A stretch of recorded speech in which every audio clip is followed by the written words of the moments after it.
ಶುಕ್ರವಾರ ನಸುಕಿನ ಜಾವ ಸುರಿದ ಭಾರೀ ಗಾಳಿಮಳೆಗೆ ಬೃಹತ್ ಅರಳಿ ಮರ ಮನೆಯೊಂದರ ಮೇಲೆ ಬಿದ್ದು ಮನೆ ಹಾನಿಯಾದ ಘಟನೆ ಕುಂದಾಪುರ ಪುರಸಭಾ ವ್ಯಾಪ್ತಿಯ ಭಗತ್ ಸಿಂಗ್ ರಸ್ತೆಯಲ್ಲಿನ ಮಠದಬೆಟ್ಟುವಿನಲ್ಲಿ ನಡೆದಿದೆ.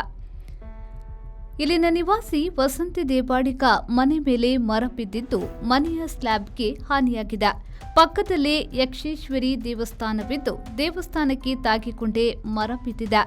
ಸ್ಲ್ಯಾಬ್ ಮನೆಯಾದ್ದರಿಂದ ಮನೆಯಲ್ಲಿ ಮಲಗಿದ್ದವರಿಗೆ ಯಾವುದೇ ಗಾಯಗಳಾಗದೆ ಅಪಾಯದಿಂದ ಪಾರಾಗಿದ್ದಾರೆ. ಆದರೆ ಮನೆ ಎದುರು ಅಳವಡಿಸಲಾಗಿದ್ದ ಶೀಟ್ನ ಮೇಲ್ಛಾವಣಿ ಸಂಪೂರ್ಣ ಹಾನಿಯಾಗಿದ್ದು ಅದರ ಅಡಿಯಲ್ಲಿ ನಿಲ್ಲಿಸಿದ್ದ 2 ಬೈಕ್ಗಳು ಹಾಗೂ ಕಾರಿಗೆ ಹಾನಿಯಾಗಿದೆ. ಮರ ವಿದ್ಯುತ್ ತಂತಿಯ ಮೇಲೆ ಬಿದ್ದಿದ್ದರಿಂದ 3-4 ವಿದ್ಯುತ್ ಕಂಬಗಳು ತುಂಡಾಗಿ ಧರೆಗುರುಳಿವೆ.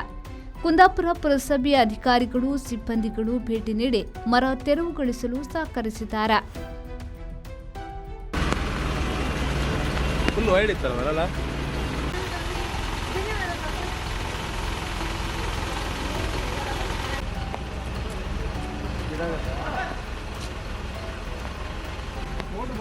ಎಲ್ಲ ಅವರ ಅಪ್ಪ ಎಲ್ಲ ಹೇಳಿಕೆ ಮಾಡೋದು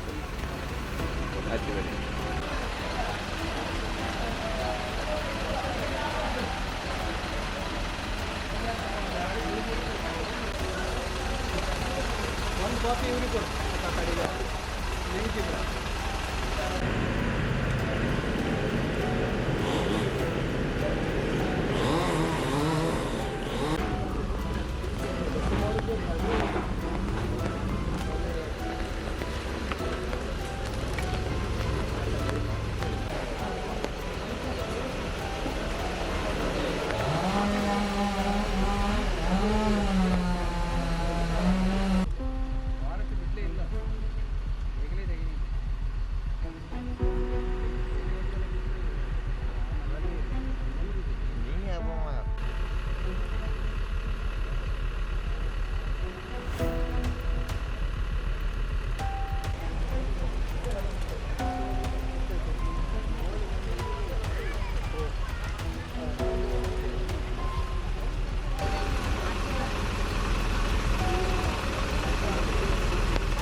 ಶ್ರೀಕಾಂತ್ ಹೆಮ್ಮಾಡಿ, ವಿ4 ನ್ಯೂಸ್, ಕುಂದಾಪುರ.